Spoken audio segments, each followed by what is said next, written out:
Медколледжден кейін қалай болады? Медколледжді оқыдыңыз, бітірдіңіз, Түркияға барып, медицина саласында оқу жалғастыруға бола ма? Жоқ, болмайды. Сіздің колледж дипломыңыз аттестат болып есептеледі Түркияда. Аттестат сияқты қарайды оған. Сол себепті сіз бір саладан бір салаға жалғастырып кетемін, екінші курс, үшінші курс, медик болып кетемін, ондай жоқ. Медицинаға түсудің талаптары сізге де жүреді. 11 бітірген балаларға да сияқты. Емтихан тапсыру керексіз, ЕОС, түркше білу керексіз деген сияқты талаптар бар.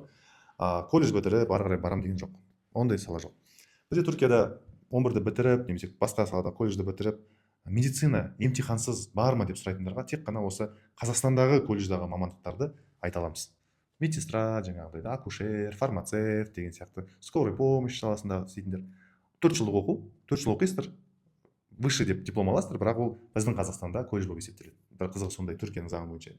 Турцияда ол заттарды высший деп есептейді да. Бірақ 4 жылдық, а медицина 6 жылдық болып есептеледі, үлкен медицина. Сол, бізде оны колледжға беріп тастаған адамдар колледжде оқиды ондай заттарды. Сол, егер сіз сондай салада оқығыңыз келсе, бірақ 11 бітірдіңіз да Қазақстандағы колледжде оқығыңыз келмейді, Түркияда университетте сол саланы, жаңағы фармацевт, акушер, медсестра деген сияқты оқығыңыз келсе, емтихансыз түсіріп бере аламыз.